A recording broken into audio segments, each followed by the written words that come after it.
여러분, 그동안 잘 지내셨습니까? 이동춘 교수입니다. 날씨는 여전히 좋습니다.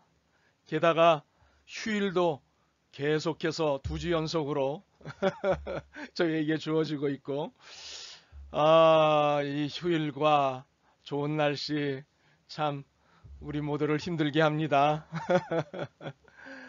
그래도 우리는 또 학문의 정진을 위해서 가야 할 길을 가야겠죠?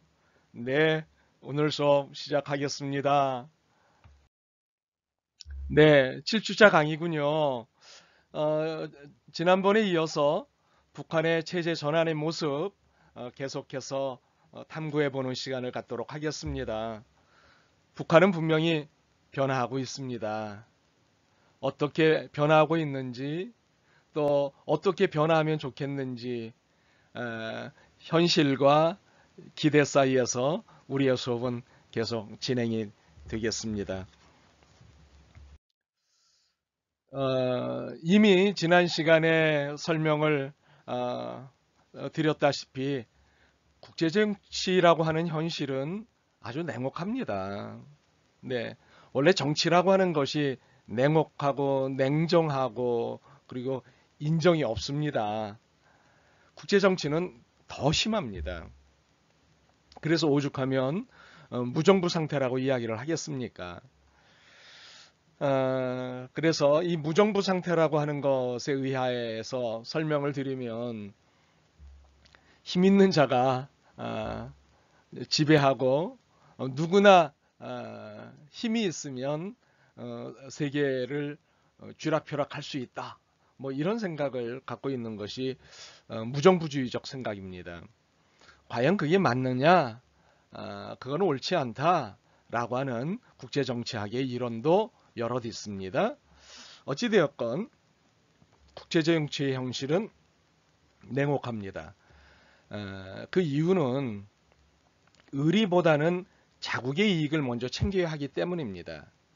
이 부분은 우리나라도 다르지 않습니다.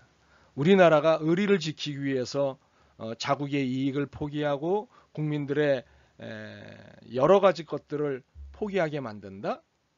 그것은 있을 수 없는 일이고 또 가능하지도 않습니다. 의리보다는 자국의 이익을 먼저 챙겨야 하는 것이 국제정치의 현실이기 때문에 냉혹합니다. 그러므로 북한이 자신의 필요에 따라 전략적 선택을 한다는 것, 자신의 위기에 따라 전략적 선택을 한다는 것, 이것을 이상하게 여기거나 나쁘다고 하거나 해서는 안 됩니다. 그 자체는 어느 나라도 똑같기 때문입니다. 그래서 북한이 전략적 선택을 하는 것에 대해서 나쁜 놈들, 우리가 전략적 선택을 하는 것에 대해서 잘한 일, 글쎄요, 뭐 이것 또한 자국의 이익을 먼저 챙겨야 하는 부분에서 들여다본다면 충분히 그런 말이 나올 수도 있겠지만, 그러나 전체적인 차원에서는 자신의 필요에 따라 전략적 선택을 한다는 걸 두고는 달리 말할 수는 없습니다. 북한은 어찌되었건 다른 나라와 마찬가지로 자신의 필요에 따라 자신의 위기에 따라 전략적 선택으로서 동맹관계를 새롭게 설정할 수밖에 없습니다. 지난 수업에서 우리는 북한의 이러한 상황 가운데 어떤 전략적 선택을 취하여 왔는지 그 변화를 눈여겨봤습니다. 특별히 북중 관계, 북중 동맹, 북소 관계, 북소 동맹의 역사에 대해서 저희가 살펴봤습니다. 이제 북한은 김정은이라고 하는 새로운 시대, 그러니까 전때인 김일성, 김정일 시대와는 달리, 할아버지와 아버지 시대와는 달리 김정은은 김정은의 리더십 스타일을 가지고 시대의 변화에 따라 새로운 전략으로서 동맹관계를 짤 수밖에 없다. 전략적 선택으로서 동맹관계를 새롭게 설정할 수밖에 없다. 라고 하는 것을 오늘은 좀 그런 관점에서 좀 더 들여다보도록 하겠습니다. 그래서 중국과 러시아, 소련을 상대로 했던 동맹이 미국을 상대로 해서 동맹관계를 확장 외연시키려고 하는 태도를 우리가 볼 수 있는데, 이것은 자구책이다라고 볼 수 있는 거죠. 북한의 자구책으로서 새로운 동맹 전략을 짜고 있는데, 그 판을 우리가 읽어가면서 의도가 무엇이고 그것을 통해서 우리는 어떻게 한반도의 평화와 통일을 향해서 그러한 북한의 변화를 읽고 대안을 마련할 것이냐라고 하는 것들을 고민해야 된다는 것이 우리 수업이 갖고 있는 의도입니다. 설명을 드렸다시피 북한의 자구책으로서의 새로운 동맹 전략을 우리가 들여다볼 필요가 있습니다.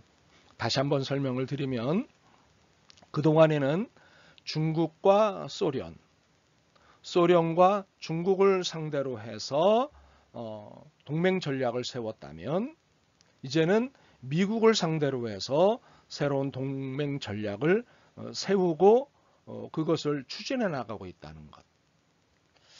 그 이유가 무엇인지, 그리고 그런 새로운 동맹 전략 속에 나타난 여러 가지 변화의 태도들을 남한은 한반도의 평화와 통일을 위해서 어떻게 이해하고 대안을 세워야 하는지 우리가 함께 고민을 하자는 거죠. 네.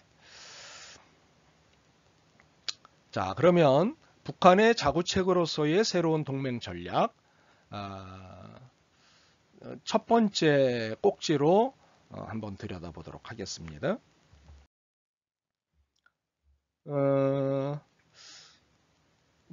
북한이 핵 개발을 했지 않습니까? 그리고 계속 핵 개발을 발전시키고 있는데, 북한이 핵 개발을 통한 비대칭 전력 증강 노선을 택한 데는 무슨 이유가 있을까? 왜 북한은 핵 개발을 했을까? 그러니까는 핵 개발을 통한 전력 증강 노선을 택한 데는 무슨 이유가 있을까? 그것을 먼저 들여다보는 것이 필요하겠습니다. 대략 세 가지를 짚을 수 있다고 보는데요.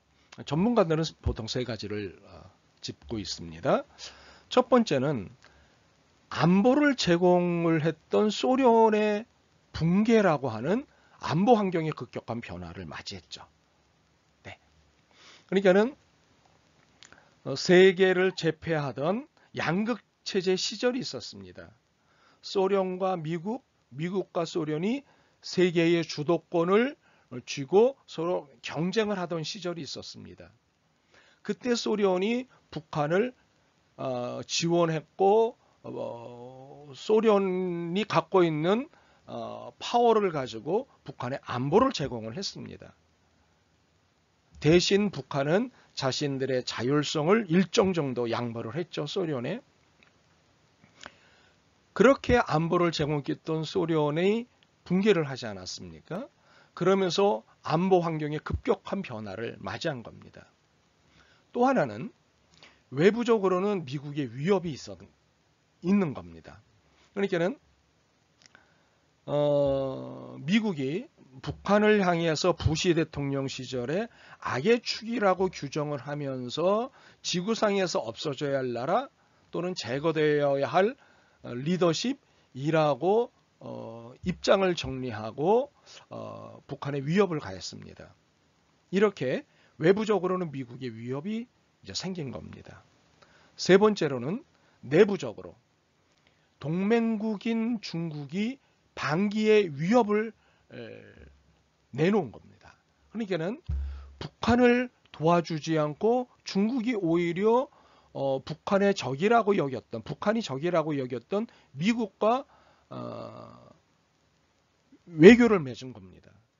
그러면서 미국과 외교를 맺으면서 북한을 지켜 주어야 할 동맹국으로서 반기의 위협을 했던 거죠. 그래서 이렇게 소련의 붕괴, 미국의 위협, 중국의 반기의 위협, 이 세 가지가 북한이 자구책으로서 핵 개발을 하지 않으면 안 되겠다라고 하는 생각을 갖게 한 거고, 그래서 오늘의 상황에 이르게 된 거죠. 물론 북한은 핵 개발에 대한 관심이 한국 전쟁 직후부터 있었습니다. 이게 1959년 구소련과 협정을 통해 핵 전문 인력을 양성했고요. 1980년대에 들어서 한국과 재래식 군비 경쟁에서 뒤처지자 핵 개발에 더 관심을 보여왔던 것은 사실이에요. 그러니까 1980년대 이전만 하더라도 북한의 경제가 남한의 경제보다 높았습니다. 남한의 경제가 북한의 경제를 추월하고 그리고 지금처럼 비교할 수 없는 상황이 된 건 불과 얼마 안 된 겁니다. 1980년대 이전만 하더라도 남한의 경제가 어려웠고 북한의 경제는 살만했습니다. 그렇기 때문에 경제력이 국가력이다라고 하는 말이 있다시피 크게 두려움의 상대가 안 됐죠. 네, 남한이 그렇게 두려움의 상대가 안 됐죠. 그러다가 경제력의 차이가 생기기 시작하면서 재래식 군비 경쟁에서 뒤처지기 시작한 거죠. 그러니까 돈이 있으니까는 군비를, 그러니까 군사력을 비축할 수 있었고 구비할 수 있었는데, 이제 경제력이 떨어지면서 남한을 따라갈 수가 없는 거죠. 그래서 저비용으로 고효율을 낼 수 있는 무기 체제인 핵 개발에 관심을 보일 수밖에 없었던 겁니다. 그러나 이 시기에 핵 개발 관심과 시도는 초보적인 수준에 불과했습니다. 그럴 수밖에 없는 거죠. 북한의 본격적인 핵 개발 시도는 소련의 붕괴로 인한 반기의 위협과 주한미군의 전술핵으로 말미암은 체제 붕괴 위협을 심각하게 인지함으로써 시작되었던 것이죠. 네. 소련은 붕괴가 됐고, 그리고 중국은 미국과 외교 관계를 맺음으로 동맹국으로서의 지원을 방기한 채 미국과 더 친하게 지내려고 애쓰는 중국 때문에 위협이 다가오는 거죠. 그리고 남한에 주둔하고 있는 미군이 전술핵을 배치했거든요. 네. 사실은 남한이 먼저 핵무기를 미국에 의해서 배치했고 가지고 있었습니다. 그것을 보면서 북한이 끊임없이 그 전술핵을 배치한 것에 대해서 이의를 제기했거든요. 네. 그러니까 북한은 핵이 없고 남한은 핵이 있었습니다. 핵을 먼저 가지고 있었던 곳은 남한이었습니다. 북한이 먼저가 아닙니다. 이 부분에 대해서는 여러분이 또 질문한 것도 있기 때문에 나중에 좀 더 자세히 설명을 드리도록 하겠습니다. 자, 그러면 1964년 핵실험 성공으로 핵 보유국이 된 중국은 북한의 핵 개발 시도를 차단하는 정책을 취했습니다. 이게는 1964년에 북한이 핵실험에 성공을 했다는 게 아니라 중국이 핵실험 성공으로 핵 보유국이 됐습니다. 그러면서 북한의 핵 개발 시도를 차단하는 정책을 취했어요. 왜 그랬을까요? 설명을 하면서 말씀을 드리겠습니다. 일례로 등소평이라고 하는 덩서요핑은 1991년 10월 김일성 주석의 방중 당시 북한이 핵 개발을 포기하면 그 대가로 최신 무기 원조를 하겠다. 그리고 군사 기술을 지원하겠다는 제안을 합니다. 하지만 북한은 중국의 안보보장 공약을 불충분한 것으로 판단하고 이 제안을 거절했습니다. 왜 그랬을까요? 우리가 적으로 여기는 미국하고 너희들이 외교 관계를 맺고 친하게 지내려고 하는데 우리가 그러한 너희를 어떻게 동맹국가로 믿을 수 있느냐? 너희들의 약속을 우리는 믿을 수가 없다. 그래서 이 제안을 거절합니다. 그러니까는 북한이 중국을 믿을 수 없는 상대로 이때부터 좀 더 의심을 많이 하게 되는 거죠. 김정일은 중국을 사회주의 배신자라고 비난할 정도로 북중 관계는 급격히 험악해졌습니다. 네, 사회주의 배신자다. 어떻게 자본주의 그것도 세계적인 자본주의의 중심인 미국하고 친하게 지내겠다고 할 수 있느냐. 그러니 너희들은 사회주의의 배신자다 라고 김정일은 중국을 향해 대놓고 비난을 했습니다. 그래서 북중 관계는 급격히 험악해졌죠. 더욱이 노태우 정부 시절에 이제 공산주의 국가와 굉장히 많은 수교를 했습니다. 그때 중국하고도 한중 수교를 했는데요. 이후 북한과 중국의 관계는 그 정상회담이 8년간 단절이 되었습니다. 예, 그러니까는 중국하고 북한은 그 관계가 굉장히 한국 전쟁을 전후로 굉장히 돈독하지 않았습니까? 그러던 북중 간의 관계가 8년간이나 단절이 되었다는 거죠. 그 정상회담이 특별히. 네. 특히 고난의 행군기를 북한이 거친 적이 있었는데 이 고난의 행군기를 거치며 북한은 중국이 도와줄 줄 알았는데 도와주지 않았어요. 그러면서 북한은 반기의 위협에 직면해서 자신들의 안전을 더 이상 중국에 의지할 수 없다고 판단을 합니다. 그래서 자신들의 체제 안전을 위해 핵 개발을 할 수밖에 없다는 생각을 확고하게 가진 것으로 우리는 판단을 할 수 있습니다. 일종의 자구책인 거죠. 예. 스스로 구원할 수 있는 방책을 마련한 것이 바로 핵 개발. 핵만이 살 길이다. 네, 그래서 핵 개발을 하는 쪽으로 입장을 정리하고 이 핵 개발을 통해서 공격력이든 억지력이든 방어력이든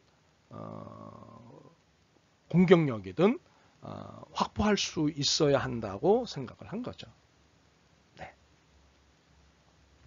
북한의 입장에서는 이런 중국과의 역사적인 배경, 소련과의 역사적인 배경, 전 세계적인 상황의 변화에 따른 역사적인 배경이 있었다고 하는 걸 일단은 이해할 필요가 있습니다.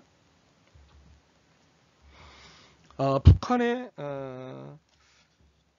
핵 개발 동기는 일반적으로 대남 그러면 남한입니다. 대미 그러면 미국을 상대로 한 것이다 라는 표현이죠.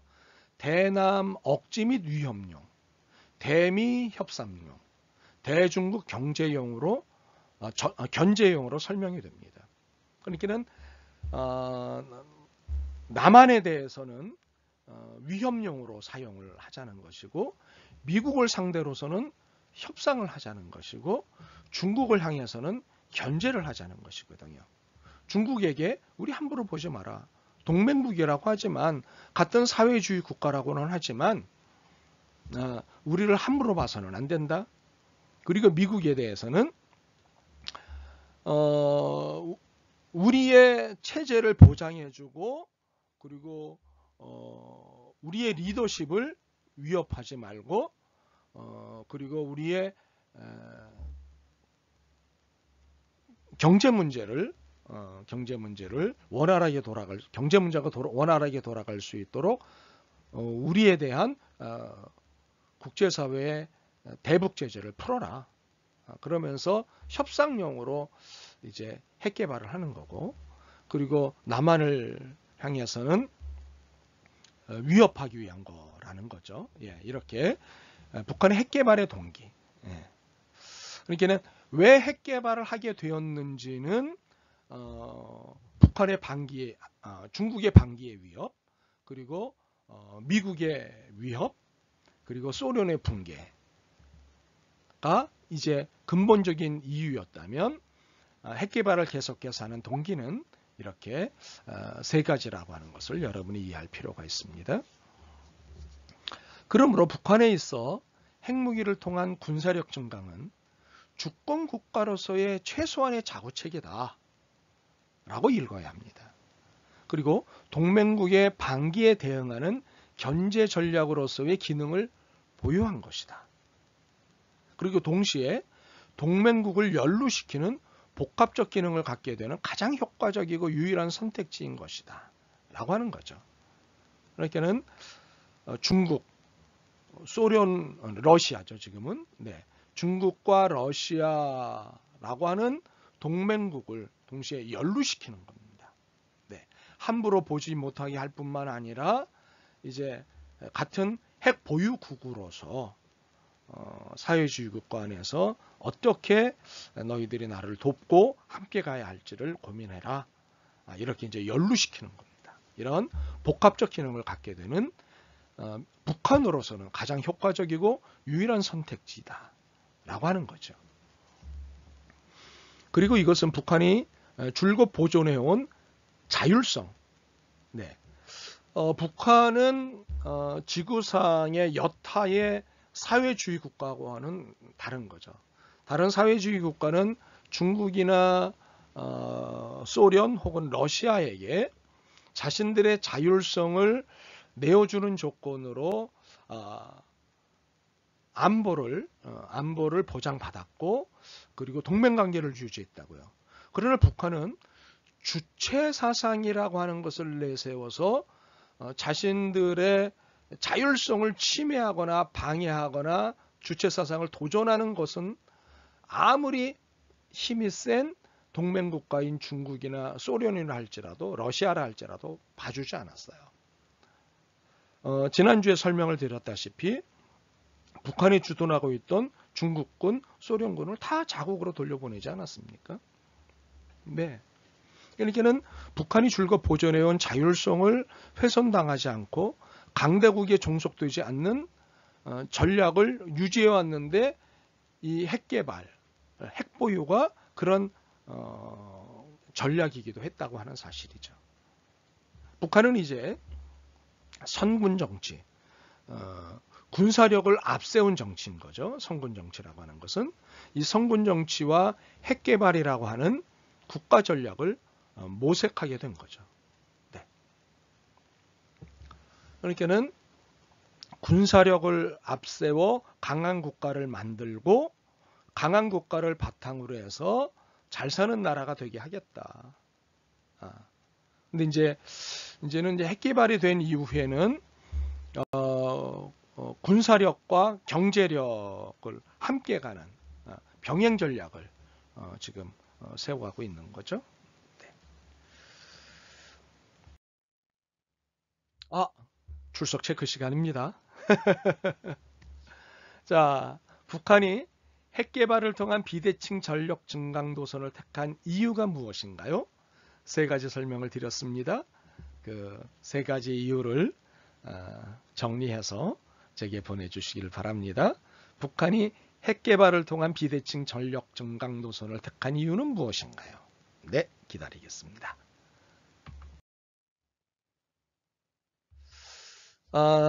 이렇게 해서 시작된 제1차 북핵위기.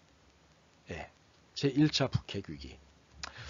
북한으로서는 위기가 아니죠. 북한으로서는 자구책이고, 북한의 자구책인 북핵 개발과 북핵 보유는 결국 전 세계에 이제 위기를 가져온 거죠. 그래서 이제 제3자의 관점에서는 위기인 거죠.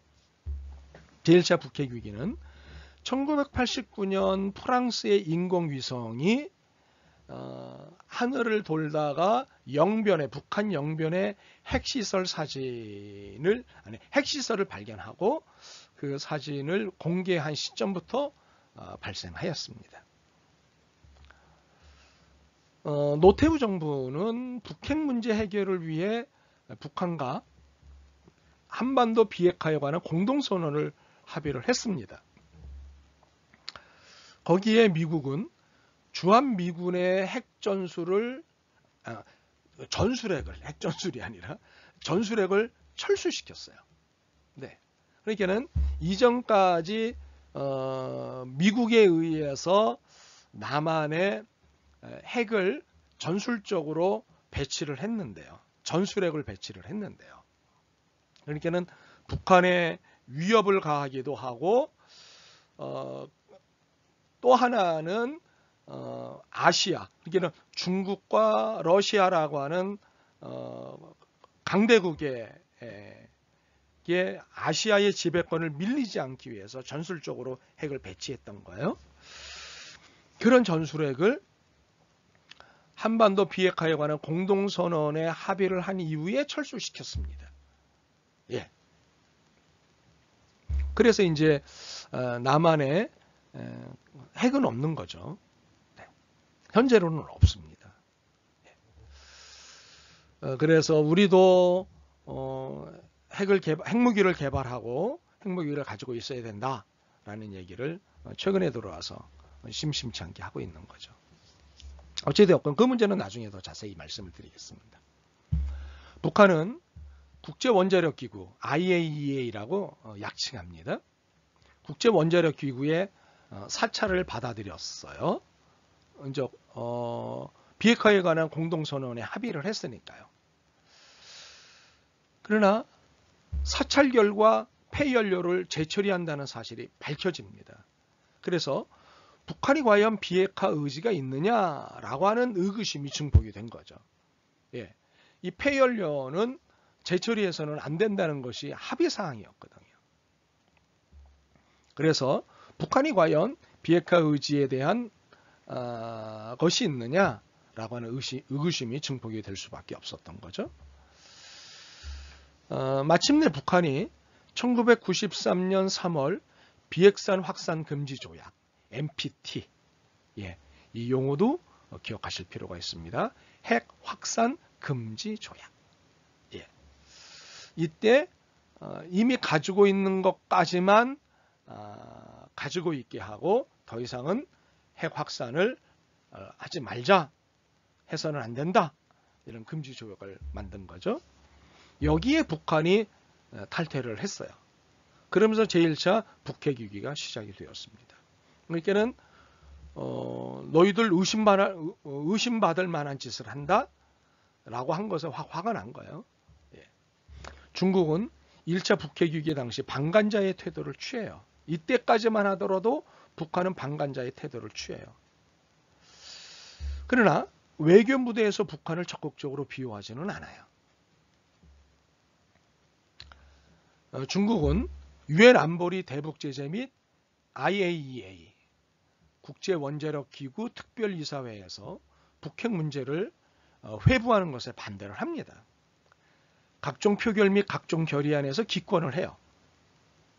중국은 북한의 비핵화에는 찬성하면서도 당사자 해결 원칙을 내세우며 중국이 직접적으로 여기에 연루되는 것은 회피하는 모호한 전략적 입장을 취하였습니다. 그러니까 1차 북핵 위기 때만 하더라도 중국은 모호한 입장을 취하면서 직접 북한의 핵을 반대한다는 입장에 연루되는 것을 교묘하게 피해 다녔습니다. 뿐만 아니라 중국은 북미 간의 원활한 당사자 회담을 중지하려는 시도도 하지 않았습니다. 그러니까는 북한 편인 듯 북한에 무관심한 듯 북핵을 반대하는 듯 중간 입장을 취하는 듯 이렇게 애매한 입장을 취했습니다. 이게 북한과의 관계가 있는 거죠. 예. 북한을 완전히 무시하거나 북한을 배제할 수 없는 입장이 중국에게는 있는 거죠.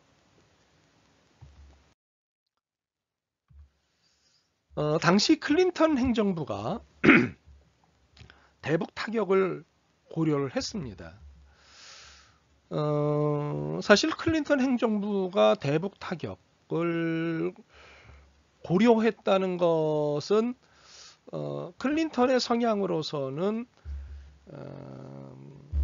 이야기가 어려운 부분인데 어찌되었든 북한을 타격을 해야겠다 라고 하는 것을 고민을 했다는 거예요. 그래서 한반도의 전쟁 위기가 고조된 일이 있었어요. 예. 북한을 공격하자는 의견이 클린턴 행정부 안에 나타난 거예요. 강하게. 이것이 이제 또 하나의 1차 북핵 위기를 가져왔어요. 이때 지미 카터 전 미국 대통령이 전격적으로 북한을 방문을 합니다. 그래서 김일성 주석하고 전격적으로 남북 정상회담을 하기로 합의를 했습니다. 그러면서 전쟁 위기가 고조되던 한반도가 분위기가 이제 반전이 됐어요. 예. 그러니까는 한반도의 전쟁 위기가 클린턴 행정부의 대북 타격으로서 대북 타격을 고려함으로써 나타났다가 전격적으로 지미 카터 전 미국 대통령이 김일성 주석을 만나 남북 정상회담을 타결을 했습니다. 그래서 분위기가 반전됐어요. 그래서 이때가 언제냐면 김영삼 대통령 시절입니다. 그래서 최초로 분단 이후에 남북 정상회담이 준비가 됐던 때가 이때예요. 그런데 남북 정상회담을 얼마 안 두고 김일성이 사망을 합니다. 이때 남북 정상회담이 열렸으면 굉장히 많은 것이 달라졌을 거예요. 무척 아쉽습니다. 개인적으로도 그렇고 뭐 많은 학자들이 이런데 아쉬워하고 있습니다. 네. 김일성이 사망을 하고 한국에서 조문 파동이 벌어지면서 다시 남북 관계도 경색이 되고 그리고 북미 관계도 경색이 되고 세계 분위기가 안 좋아졌습니다. 특별히 남북 관계가 경색이 되었습니다. 이 조문 파동. 이 조문 파동이라고 하는 것이 뭐냐 하면 김일성 사망 이후에 남한 내에서 김일성에 대한 호칭을 둘러싼 논란이 발생을 했어요. 이전까지는 호칭 없이 김일성이라고 불렀어요. 김일성으로 통칭을 했어요. 그러다가 남북 정상회담을 하기로 하지 않았습니까? 그러면서 김일성 주석으로 호칭이 바뀌었어요. 네. 그래서 김일성, 남북 정상회담을 하는데 김일성 그렇게 호칭을 해야 되겠습니까? 그래서 김일성 주석으로 호칭이 정리가 됐어요.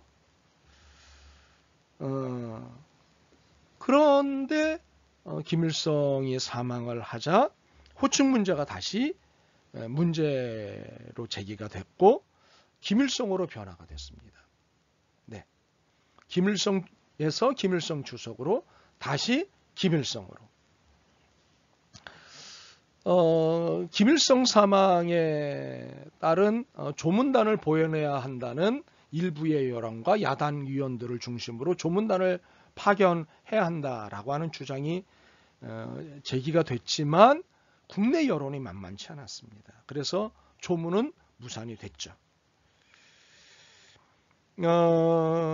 북한의 조국평화통일위원회가 남한 조문단을 환영한다는 대변인 담화를 발표했지만 조문 반대 여론이 너무나 심해서 무산이 됐습니다. 사실 이때 조문단이 다녀왔으면 남북 문제가 또 달라지는 일이 생겼을 거예요. 네. 할 거는 하고 하지 않을 거는 하지 않고 하면 좋을 거와 해서는 안 되는 것 이런 것들을 잘 구분을 하고 특별히 평화와 안전과 그리고 안녕 이런 것들에 대한 개념들을 잘 이해하고 우리가 살아갈 필요가 있습니다. 네. 이런 조문 파동에 대해서는 제가 강의 노트 안에 좀 더 자세히 정리해서 여러분들한테 제공을 하도록 하겠습니다. 이렇게 조문 파동이 벌어지면서 남북 관계가 다시 경색되었어요. 그렇지만 북핵 문제 당사자인 북미 양국 간의 제네바 합의가 타결되었습니다. 이 제네바 합의는 뭐냐 하면 북한이 원자로를 동결하는 조건으로 한미일 3국이 북한에게 경수로 발전소를 건설해주는 조건으로 일단락되었습니다. 네. 그러니까 이제 발전소를 지어주는 조건으로 일단락되었습니다. 그러니까는 핵 폐기물로 원자로를 통해 핵 폐기물을 이용해서 핵무기를 만들 준비를 하는 이 모든 것을 이제 동결하고 폐기하는 조건으로 그 핵기술을 이용해서 발전소를 돌리는 그런 건설을 해주는 일들을 하겠다는 거였죠. 그래서 이거 조건으로 일단락이 되었습니다. 제2차 북핵 위기는 제2차 북핵 위기가 왔는데요. 이 제2차 북핵 위기는 2002년 10월 미국 국무성 차관보 제임스 켈리의 방북 이후 북한이 제네바 회담에서 종결하였던 플루토늄 방식이 아닌 고농축 우라늄 HEU 프로그램 개발 계획을 공식적으로 시행함으로써 촉발이 됩니다. 네, 우리 이런 거 가지고 있다라고 제임스 켈리가 방북했을 때 빵 터뜨려 버린 거예요. 2001년 정권 교체에 성공하여 새로 출범한 조지 부시 공화당 행정부는 전임 클린턴 행정부의 정책 기조와 달리 대북 강경책으로 선회하였습니다. 클린턴 행정부가 대북 타격을 고려를 해서 한반도 전쟁 위기가 고조가 됐는데 이것보다도 더 강력한 정부가 탄생을 했어요. 부시 정부예요. 예. 그래서 대북 강경책으로 선회를 하면서 북한이 바짝 긴장을 하고 더 강력한 핵무기를 개발을 하는 쪽으로 정리를 하게 만들어 버리죠. 부시 행정부는 제네바 합의를 뒤엎은 중유 지원 조치를 비롯해서 그래서 유류를 지원을 했거든요. 북한에 제네바 합의와 함께 이제 중유 지원을 했는데 이 조치를 비롯해서 북한을 불량 국가로 규정을 했어요. 악의 축으로 규정을 하죠. 그래서 9.11 테러 이후 북한을 테러와의 전쟁 차원에서 강력하게 몰아세웠습니다. 네. 9.11 테러는 여러분 잘 알고 계시죠? 북한은 미국의 장기간 대북 봉쇄로 인해 상시적 피포의 의식에 빠져 있었어요. 예, 상시적 피포의 의식이라고 하는 것은 늘 자신이 강력한 힘에 둘러싸여 위협을 당하고 있다고 하는 의식을 갖는 게 바로 상시적 피포의 의식이에요. 예. 그러니까 늘 공포감을 갖고 늘 위기의식을 갖고 늘 위협을 받고 있다고 하는 생각, 뭔가 위협에 둘러싸여 있다는 생각, 이것이 상시적 피포의 의식인데 여기에 빠져 있었고요. 특히 미국이 2003년 3월 20일 시작한 이라크 전쟁에서 핵무기가 없는 사담 후세인 정권의 최후를 지켜봄으로써 심각한 체제 붕괴 위협을 느끼게 되었어요. 사담 후세인과 같은 막강한 리더십도 저렇게 없애버릴 수 있는 미국이라면 우리는 더 긴장하고 이것에 맞설 수 있는 힘을 가져야겠다. 그것이 바로 핵무기 개발에 박차를 가한 거예요. 네. 그래서 이렇게 중국 역시 미국이 북한을 직접 공격한다면 북중 동맹에 의해 자동 군사 개입 정황으로 연루될 상황을 크게 우려하고 있었어요. 그러니까는 중국도 미국의 힘에 긴장감을 갖고 북한을 어디까지 도와줘야 되느냐를 갖고 고민을 했다는 거예요. 그러니까는 중국이 미국의 눈치를 보고 있었다는 거예요. 이것이 북한으로 하여금 핵무기를 가지게 하는 또 하나의 이유, 또 하나의 자극제가 되는 거죠. 된 거였죠. 네. 이때 미국이 중국에게 육자회담을 중지해 줄 것을 제안을 합니다. 이때 중국은 이를 받아들여요. 1차 북핵 위기 때는 중국이 애매한 입장을 취했다고 말씀을 드렸죠. 그러다가 2차 북핵 위기에서는 중국이 이를 받아들여요. 그래서 미국, 중국, 러시아, 일본, 한국, 북한으로 구성되는 육자회담이 개최되었어요. 네, 중국의 중재에 의해서. 중국이 중재가 아니었으면 이 회담장에 북한이 나올 리가 없었죠. 네, 그래도 미우나 고우나 중국은 동맹국이거든요. 육자회담은 2004년 3월부터 수차례에 걸친 중단과 재개를 거듭한 끝에 2005년 미국의 대북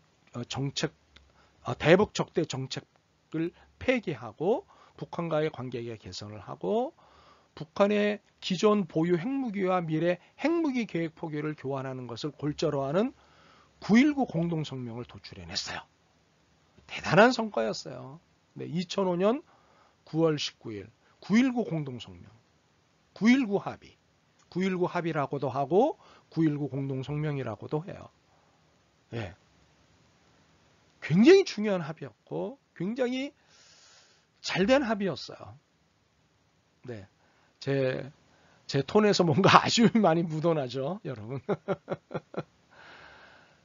이때 좋았는데요. 네, 미국도 대북 적대 정책을 폐기하겠다고 했고, 그리고 북한과의 관계를 개선하기로 했고, 북한은 그 대가로 기존에 보유한 핵무기를 포기하고 미래 핵무기 계획을 포기하는 것을 골자로 하는 9.19 합의가 이루어졌어요. 육자회담에서 수차례의 난고 끝에. 이 과정에서 주목할 점은 제1차 북핵 위기 당시 방관자의 입장을 견제했던 중국이 2차 북핵 위기에서는 적극적인 중재자로 나섰다는 점이에요. 중국은 북한의 지속적인 육자회담 참여를 설득하기 위해 5천만 달러 규모의 무상 원조와 3억 위안의 대규모 경제 지원을 약속하는 등 북핵 문제 해결에 적극적인 의지를 보였어요. 왜 그랬을까요? 2차 북핵 위기 당시 중국의 6차 회담 적극 중재는 달라진 중국의 위상을 인정하는 주변국들의 요구에서 비롯됐다는 거 하는 거예요. 이제 중국이 상당한 경제력을 가지게 됐거든요. 1차 위기 때하고는 달리 2차 위기 때는요. 그러면서 이제 미국과 맞먹는 국제사회에서의 위상을 발휘할 때가 됐다. 형님 노릇을 좀 해야겠다라고 하는 나름대로 중국의 입장이 세워졌기 때문에 이제 1차 북핵 위기 때하고는 달리 적극적인 중재자의 역할을 하게 된 거예요. 그리고 주변국에서 형님 노릇 좀 해라. 경제력에 걸맞는 형님 노릇 좀 해봐라. 라는 요구에서 비롯됐고요.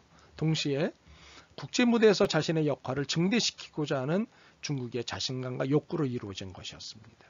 설명드린 거죠. 그러나 9.19 공동성명 합의를 하고 하루 만에 그 다음 날 어떤 일이 벌어졌느냐면 미국이 북한의 외환결제 창구인 방코델타 아시아은행 BDA 약자로 이 은행의 계좌를 동결시켜버려요. 북한의 계좌를 동결시켜버려요.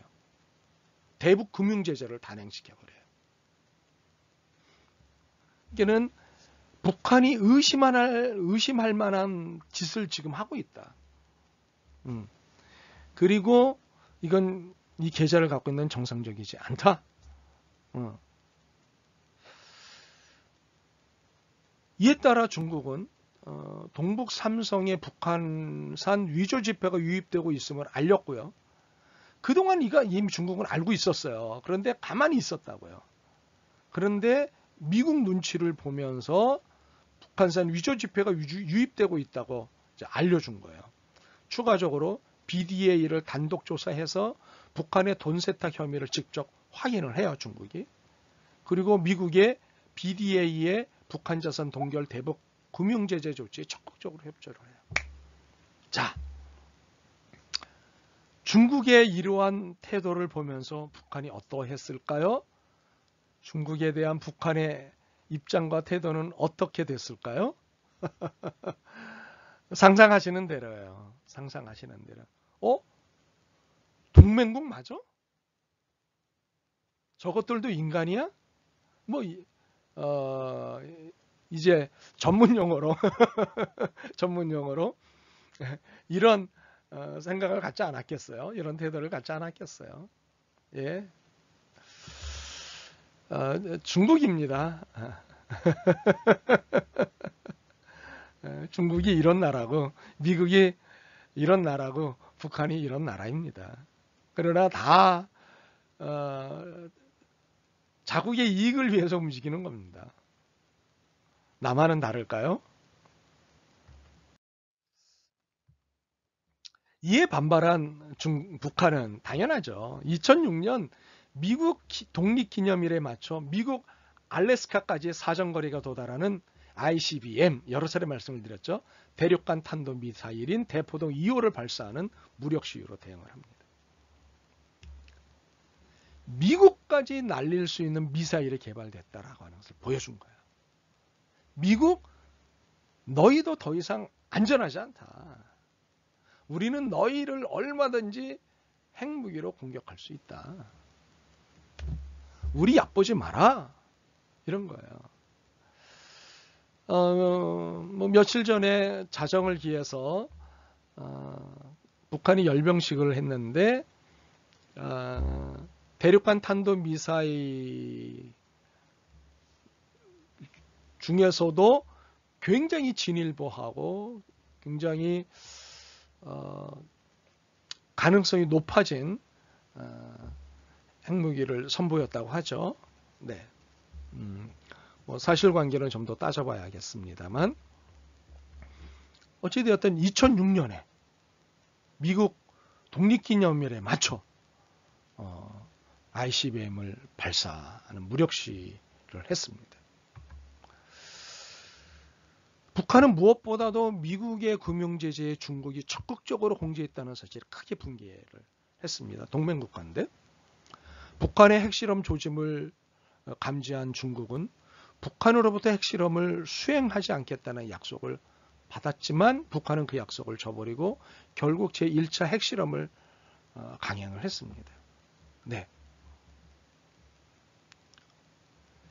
이것은 중요한 사안의 경우 사전 협의를 거쳐야 한다는 북중 동맹 조약의 4조를 위반한 것이었고 핵실험 20분 전에야 중국에 통보함으로써 외교적 결례를 나타냈던 것이죠. 중국의 입장에서는 북한이 괘씸하고 북한의 입장에서는 중국이 괘씸한 거예요. 서로 자기의 입장을 가지고 국제관계에서는 서로에게 으르렁대기도 하고 호의를 보이기도 하고 냉정해지기도 하고 그리고 따뜻해지기도 하는 거예요. 자신의 입장에서 들여다보는 거예요. 예. 그러나 자신의 입장에서만 들여다보면 언제나 이제 어려운 거죠. 그래서 이제 저희 수업에서는 이해를 해야 된다고 잠깐만 말씀을 드리는 거예요. 네. 그래서 북한은 북한의 입장을 가질 수밖에 없다는 걸 이해하고 중국은 중국의 입장을 가질 수 있다는 걸 이해하고, 미국은 미국의 입장을 가질 수 있다는 것을 이해하고, 남한은 남한의 입장을 가질 수 있다는 것을 이해하면, 이 이해 속에서 어떻게 우리가 한반도의 평화와 통일을 위해서 애써야 할 것인지에 대한 대안을 마련할 수 있는 거예요. 그런데 만만치가 않죠, 그렇죠? 네, 만만치가 않죠. 그래서 평화를 만드는 일, 예수님께서 말씀하신 화평케 하는 자의 역할은 참 고된 거예요. 네, 이 부분은 뭐 또 설명할 기회가 있겠죠. 이에 중국은 격정적인 어조의 성명을 통해 동맹국 북한을 규탄합니다. 뿐만 아니라 유한 안보리 대북제재 결의안 1718호에 미국 및 일본과 함께 조건 없는 찬성표를 던지죠. 그전에 기권을 했어요. 그래서 적극적으로 북핵 문제를 주도하고자 했어요. 이때 북중 관계가 중북 관계가 아주 얼어붙었어요. 중국은 북한의 핵 보유가 중국이 연루될 수도 있는 미국의 직접적인 공세 행동은 물론 일본, 한국, 대만의 군비 증강 및 연쇄적인 핵 개발로 이어질 수 있음을 심각하게 우려를 했죠. 네. 따라서 중국은 한반도 비핵화를 대외 정책 목표로 설정하면서 북한의 비핵화를 요구하였고 대북 제재에 참여했던 거죠. 이제 중국은 이런 사정 가운데, 그러니까 북한이 핵 개발을 계속하고 점점 더 성능이 뛰어난 미사일까지 개발을 한다고 하면 이것은 미국으로부터 공격을 받을 수 있는 여지도 생기거니와 아시아권의 많은 나라들이 핵 개발에 박차를 가할 수도 있다는 것. 그래서 더 이상 중국이 큰 힘을 발휘할 수 없다는 것을 염려하였던 거예요. 그래서 북한의 핵 비핵화를 위해서 무진장 애를 쓴 거고, 그리고 적극적으로 이런 비핵화 제재에 나선 거죠. 반면 북한은 이를 자주권의 문제라고 강하게 반발하면서 북중 관계는 악화 일로를 걷게 되었습니다. 뭐 그렇지 않겠습니까?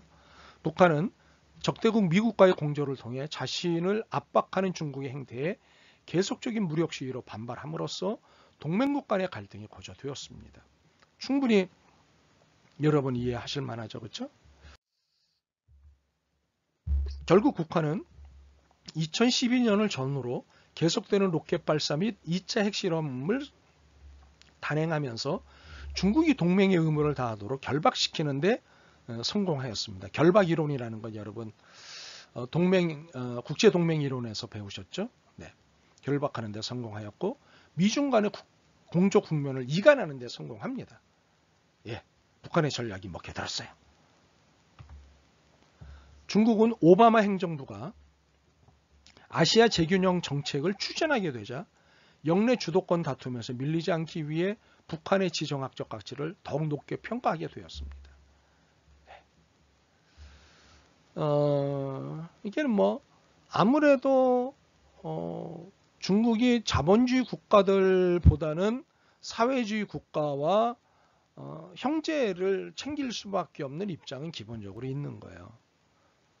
그러나 중국도 자국의 이익을 위해서 전략적 동맹을 맺을 수밖에 없고 그것에 의해서 자국의 이익을 도모하는 거죠. 그럼에도 불구하고 북한을 무시할 수도 없고 외면할 수도 없는 것이 중국의 입장인 거예요. 네. 중국은 북한 붕괴론을 전제로 대북 강경책을 펼치는 한국 정부와 이를 뒷받침하는 오바마 행정부의 전략적 인내에 맞서 적극적으로 북한을 비호하기 시작했어요. 또다시 입장을 바꾼 거죠. 2010년 천안함 폭침과 연평도 피격 도발에 대한 중국의 모호한 태도나 이에 따른 국제사회 대북 제재에서 중국이 취한 소극적인 태도는 북한이 의도한 대중결박 전략이 어느 정도 성공을 거둔 것으로 평가가 될 수가 있어요. 네. 그러니까는 중국을 북한이 계속해서 핵무기 핵개발 시위를 하는 것으로 중국을 자신의 편으로 묶는 전략이 어느 정도 성공을 이룬 거예요. 대중결박 전략. 네. 우리 편, 그러니까는 나를 돕지 않으면 안 된다. 내 편이 되지 않으면 곤란해질 거야. 라는 전략이 성공한 거예요. 중국을 향한 북한의 전략이. 네. 네.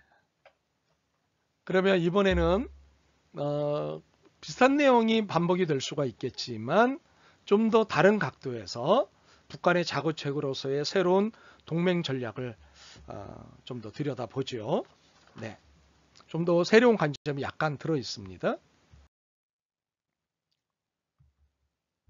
탈냉전 초기에 중국이 북한을 반기의 위협에 빠뜨렸던 것과 제1차 북핵 위기에서 방관자적 자세를 취했던과는 달리 2차 북핵 위기에 적극적으로 관여하는 대조적인 모습을 보였다는 것을 앞에서 여러분들에게 설명을 드렸죠. 중국은 국제사회에서 고립된 북한의 최대 무역 상대국으로서 북한 경제를 지탱을 했고요. 동시에 식량과 에너지 지원 등을 통해 북한의 생존에 중요한 역할을 하였습니다. 지금도 마찬가지죠. 네. 그래서 뭐 이미 아시다시피 북한과 중국은 접경 국가이지 않습니까? 소련도 마찬가지지만 러시아도 마찬가지죠. 그러나 러시아는 중국과 비교해 봤을 때 아주 적은 부분만 접경이 되어 있습니다. 북한과는 굉장히 긴 지역이 접경되어 있는데 이 접경 국가로서 또 같은 사회주의 국가로서 중국이 국제사회의 대북 제재를 피해서 이제 여러 무역을 진행시키고 있고 그리고 그 덕분에 북한이 근근히 살아가고 있습니다. 네. 그리고 몰래 이제 밀무역도 하죠. 밀거래도 하죠. 네. 북한 주민들이 접경지대를 몰래 빠져나가서 물건을 구입해서 다시 북한으로 들어오는 그런 일들을 하지만 지금은 코로나19 전국에 이런 일이 예전보다 쉽지 않습니다. 굉장히 엄격하게 막고 있고요. 지금 네, 코로나19 때문에 뿐만 아니라 국제사회의 대북제재에 형식적으로 참여하거나 반대하면서 사실상 대북제재를 약화시킴으로써 동맹국으로서의 의미를 다해 북한을 보호하고자 했습니다. 중국은 고립된 북한이 경제적으로 중국에 극심하게 의존하고 있는 상황을 이용하고자 했죠. 외교적 비호와 경제적 원조를 통해 북한의 붕괴를 막음으로써 북핵 문제를 해결할 수 있으리라고 판단했던 거죠.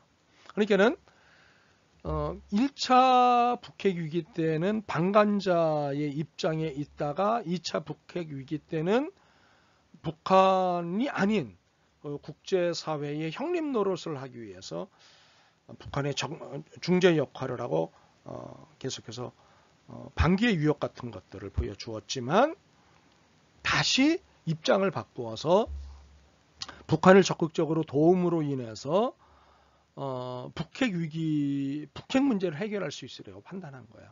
이게 중국의 북한에 대한 입장도 이렇게 상황에 따라서 계속해서 바뀌고 있는 것을 볼 수 있죠. 예, 북한도 상황에 따라서 중국을 대하는 입장이 바뀌는 것을 볼 수가 있죠. 그러나 중요한 것은 북한이 자신들의 명분과 체면을 굉장히 중요시 여긴다는 것. 이것을 놓쳐서는 안 되겠습니다. 중국은 북한의 체제 존속을 지원하면서도 북한의 비핵화를 추진한다는 이중적인 목표를 추구했는데 이것은 북한의 선택지, 핵개발을 통한 체제 존속과는 모순되는 것이었어요. 북한의 선택지는 딱 하나예요. 핵 개발을 통한 체제 존속이에요. 그러나 중국은 북한의 비핵화를 추진한다고 하는 이중적인 목표를 추구했어요. 이게 무슨 소리냐면 북한은 핵을 통해 체제 존속을 한다라고 하는 입장이었고, 중국은 북한의 체제 존속과 비핵화라고 하는 것을 동시에 추진하겠다. 북한의 체제가 존속할 수 있도록 힘을 불어넣어주고 대신에 비핵화를 추진시키게 하겠다. 근데 북한은 비핵화 갖고는 체제가 존속되지 않는다. 그러므로 핵 개발을 통해서 체제 존속을 유지시키겠다고 하는 각각의 입장을 가지고 있는 거죠. 중국의 입장과 북한의 입장이 이렇게 다르다는 것을 여러분이 알 필요가 있습니다. 이렇게 중국은 2차 북핵 위기부터 북핵 문제와 북한 문제를 분리해서 대처하는 정책을 취했습니다. 북핵 문제로 유발된 기존의 소극적인 입장에서 벗어났고 적극적으로 대북 관리를 하는 전환을 시도한 것이죠. 네. 이유는 앞에서 쭉 설명을 드렸죠. 네.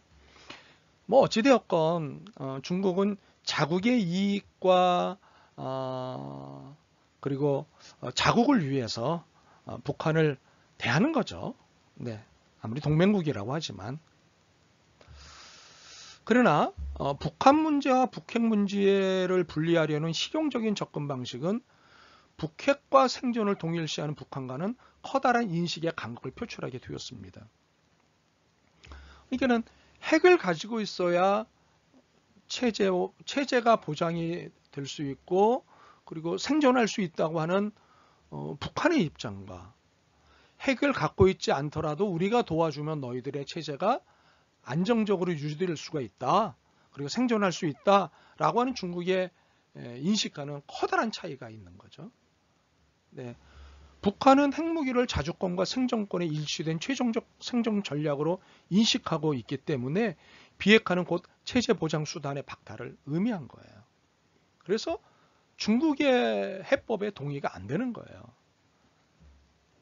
중국에 대해서 점점 더 불편한 마음만 커지고 있는 거죠. 반면 중국은 체제 보장과 북핵 문제를 별개의 것으로 간주를 했어요. 중국은 경제 지원을 통해 북한의 체제 붕괴를 억제하면서도 비핵화 정책을 통한 북한의 체제 보존의 수단을 박탈하려고 하는 당근과 채찍의 양면 전술을 활용해서 북한을 관리하려고 했어요. 근데 이게 뜻대로 안 되죠. 중국말 예전부터 안 듣잖아요. 예. 안 듣는다고 하기보다는 자신들의 주체사상, 자율성, 자주성 이런 것들을 건드리면 북한이 중국의 머리를 들이받잖아요. 네. 그러나 중국은 대북 제재로 인한 북한의 붕괴를 일시적으로 억제를 하기는 했지만 북한의 비핵화를 담보로 한 항구적인 안전보장 해법을 제시하지 못했어요. 그러니까는 중국으로서는 약속을 할 수 있지만 중국이 현재 세계의 1극 체제가 아니거든요. 1.5극 체제라고도 얘기를 하지만 어찌되었든 미국이 최광대국 아닙니까? 미국이 체제 안전보장을 약속하고 그것에 대해서 적극적으로 행동하지 않으면 중국의 힘만으로는 절대 북한의 체제를 안전보장해 줄 수 없어요. 이것을 북한이 너무나 잘 알고 있는 거예요. 그러니까 미국의 보장 없이는 중국 단독의 체제 유지와 비핵화는 일시적 미봉책에 불과하다는 것을 북한이 알고 있기 때문에 중국이 우리가 책임져 줄게 하는 말이 불신일 수밖에 없는 거죠. 물론 중국은 계속해서 쌍중단과 쌍계 병행의 해법을 제시를 합니다. 쌍중단이라고 하는 것은 중국의 한반도 해법인데요. 쌍준당이라고 하는 것은 뭐냐면 북한의 핵미사일 실험을 중단시키고 동시에 한미 군사훈련을 중단시키게 하겠다.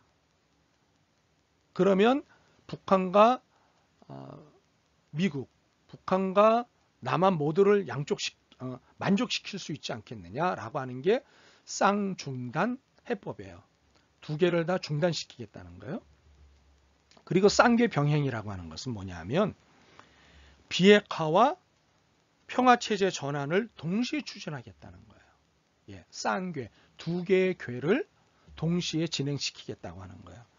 비핵화도 추진시키고 평화체제도 추진시키겠다고 하는 거예요.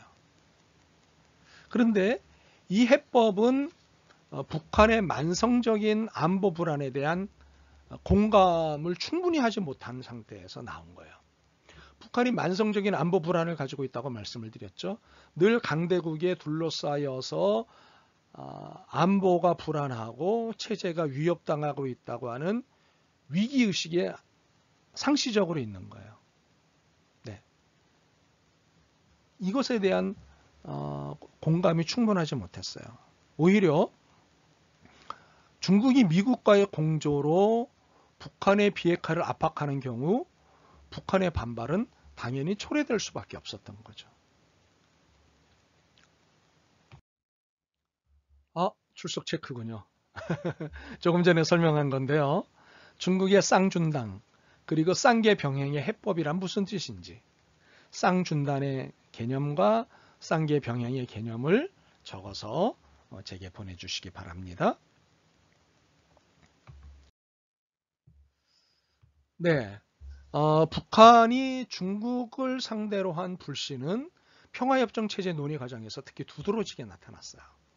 한반도 평화협정에 관한 논의는 미국, 중국, 한국, 북한의 4자를 기본으로 냉전 시기부터 진행되었지만 그 논의가 구체화된 것은 2005년 9.19 공동성명을 계기로 시작이 됐죠.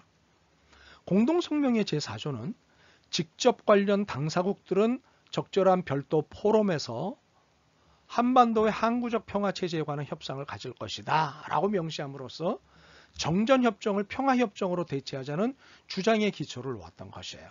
이 9.19 합의에 의해서 이제 정전협정에서 평화협정으로 또는 종전협정으로 가자고 하는 이야기를 내놓았죠. 국제 합의에 의해서요. 네. 여러분 아시다시피 한반도는 정전 상태입니다. 전쟁을 쉬고 있는 상태지 전쟁이 끝난 상태, 종전 상태가 아닙니다. 그래서 구체적으로 한반도의 긴장과 갈등을 해소하기 위해서는 정전협정을 종전협정으로 바꿔야 돼요. 그래서 이것을 하자고 굉장히 애를 쓰고 있는데 이게 무슨 뜻인지도 잘 모르고 자꾸만 반대하는 분들이 있어요. 어깃장을 놓는 분들이 있는데 안 됩니다. 네. 한반도의 평화는 전쟁이 끝나야 오는 거지 지금 전쟁이 진행되고 있는 상태에서 무슨 평화가 오겠습니까? 이 부분에 대한 내용을 여러분들이 잘 이해하고 계셨으면 좋겠어요. 정전협정으로는 안 됩니다. 한반도의 평화는 종전이 되어야 합니다. 전쟁을 끝내고 그 다음 단계로 나갈 수 있습니다. 그러나 북한은 평화협정에서 중국을 배제하려는 시도를 보였어요. 왜냐하면 중국이 북한에 대해서 기분 나쁘게 했기 때문이죠. 이것은 2007년 10월 남북 정상회담에서 채택된 14선언의 4조 남과 북은 정전체제를 종식시키고 항구적인 평화체제를 구축해 나가야 한다는 데 인식을 같이 하고 직접 관련자 3자 또는 4자 정상들이 한반도 지역에서 만나 종전을 선언하는 문제를 추진하기 위해 협력해 나가기로 하였다에 명시된 3자 또는 4자라는 구절에서 북한의 의도를 읽을 수가 있어요. 중국을 배제하려는 시도예요. 중국 기분 나쁘게 하면 언제든지 배제할 수 있다. 네. 그러니까, 즉 평화협정의 참가 자격 요건을 한반도의 실질적인 무력으로 유지하고 있는 출병 당사국인 한국, 북한, 미국으로 한정되는 3자라는 문구에 합의함으로써 정전협정의 당사자가 아닌 한국은 포함시키되 정전협정의 당사자인 중국은 배제될 수 있는 여지를 남긴 거예요.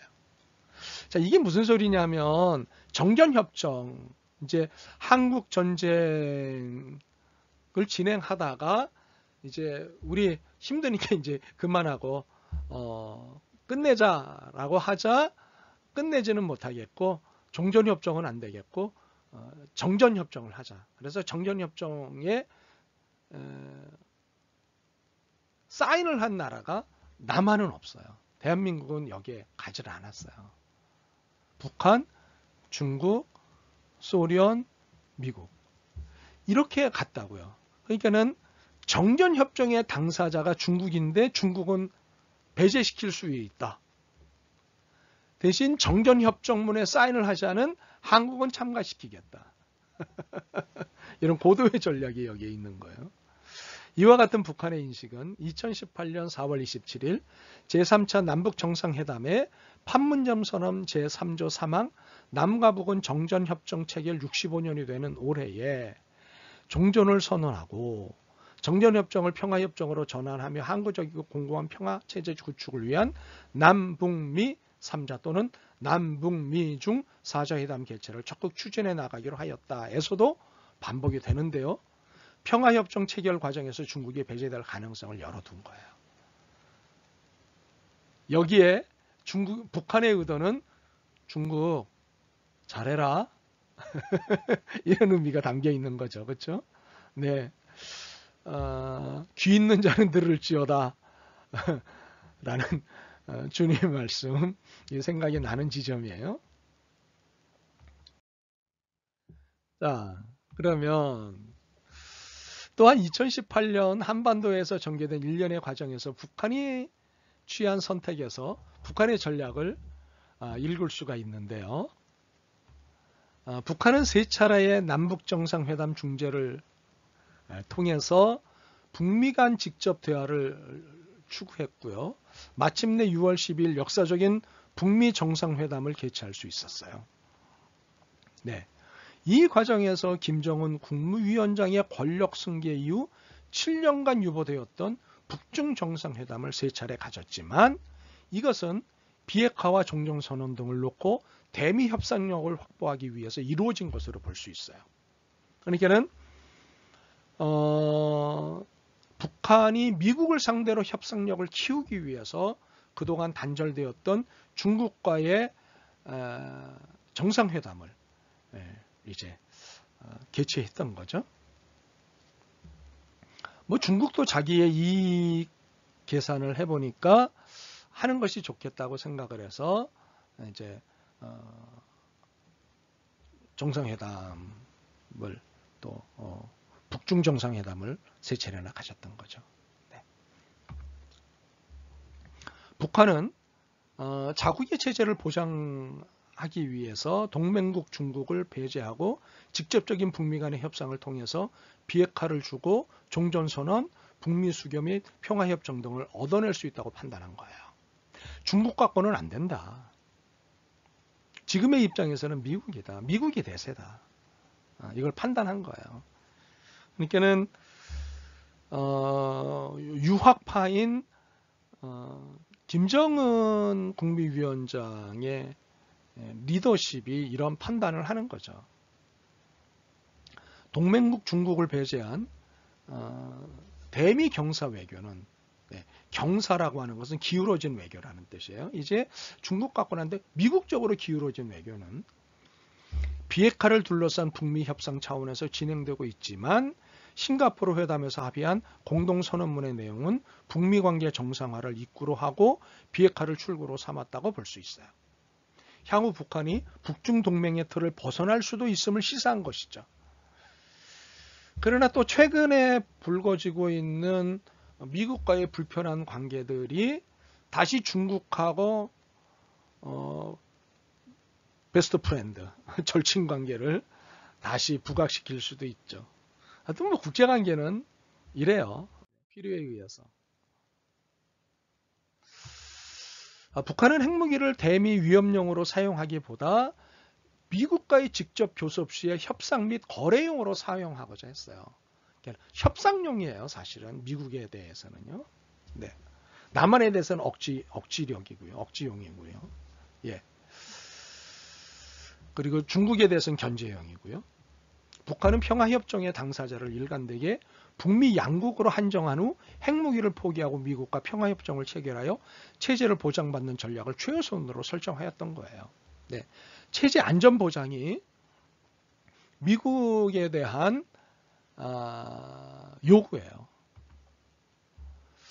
이렇게 동맹의 딜레마에 빠진 중국은 대북 방기와 대북 제재, 대북 비호라는 수단을 상황에 맞게 활용하고자 했어요. 어떤 때는 북한을 이렇게 방기했고, 어떤 때는 북한에 제재를 가했고, 어떤 때는 북한을 비호했고, 보호한 거예요. 수단을 상황에 맞게 활용하고자 했지만 중국 지도부가 일관되게 추구해왔던 안정적인 대외 정세 관리에는 실패하였고요. 북한의 벼랑 끝 전술, 북한의 전술은요 벼랑 끝이에요. 이게 극단적으로 가는 거예요. 벼랑 끝에 서서 자 너희들이 어떻게 할 거야? 어떻게 할 거야? 이런 벼랑 끝 전술. 네. 이 용어 잘 기억하실 필요가 있습니다. 이 벼랑 끝 전술로 인해 비용과 책임을 떠맡게 되었어요. 뿐만 아니라 북한의 대중 불신을 심화시켜 북한으로 하여금 중국을 배제한 채 미국에 경사된 대외 정책을 추구하고 대미 직접 교섭에 매달리게 만드는 구실을 주고 말았어요. 중국을 중재사로 미국과 협상을 하면 중국으로서는 좋겠는데 중국을 배제시킨 채 미국하고 직접 하는 거예요. 네. 그 결과 전통적으로 통미봉남을 추구하던 북한은 중재자로 한국으로 변경했어요. 그러니까는 그동안에는 미국과 통하고 남한하고는 봉쇄 전략을 취했어요. 그러니까는 남한 패싱, 남한 무시, 미국하고 직접 이런 통미봉남이었는데 이제는 중국을 중재자로 하지 않고 한국을 중재자로 해서 북미 정상회담의 교두보를 마련하고자 하는 작업을 하는 거예요.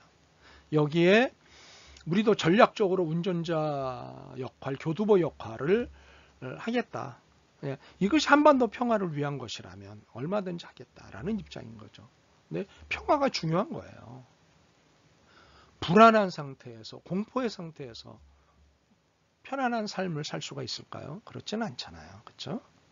그러나 이 또한 현실적인 필요를 위한 북한의 전략적 선택이지 않을까 한다는 판단을 하게 됩니다. 어찌되었건 중국도 미국도 남한도 북한도 다 전략적 선택을 하는 거예요. 네. 미국이 아무리 북한을 얕잡아 보더라도 핵이 있는 한 지금 함부로 할 수 없는 거거든요. 북한 또한 그것을 알고 미국하고 협상을 하고 있는 거거든요. 네.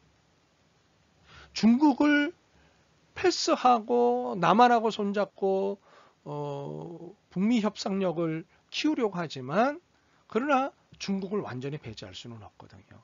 이게 현실이에요. 그러나 어찌되었건 지금의 북한은 이전의 북한하고는 다른 동맹 전략을 세우고 있다고 하는 것. 네. 이것을 기억할 필요가 있습니다. 레포트를 내드려야 되는군요.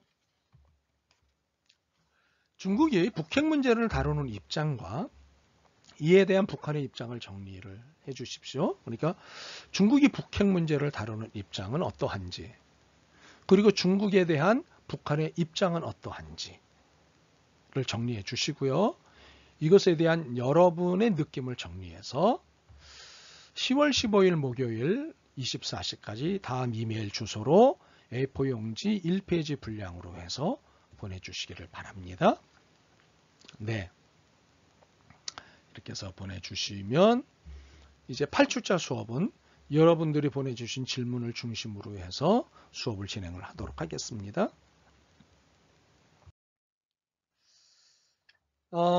북한이 바뀌고 있다는 것은 너무나 분명합니다. 여러분이 보고 계시다시피 문제는 어느 쪽으로, 어느 방향으로, 어느 내용으로 바뀔 것이냐 하는 것인데,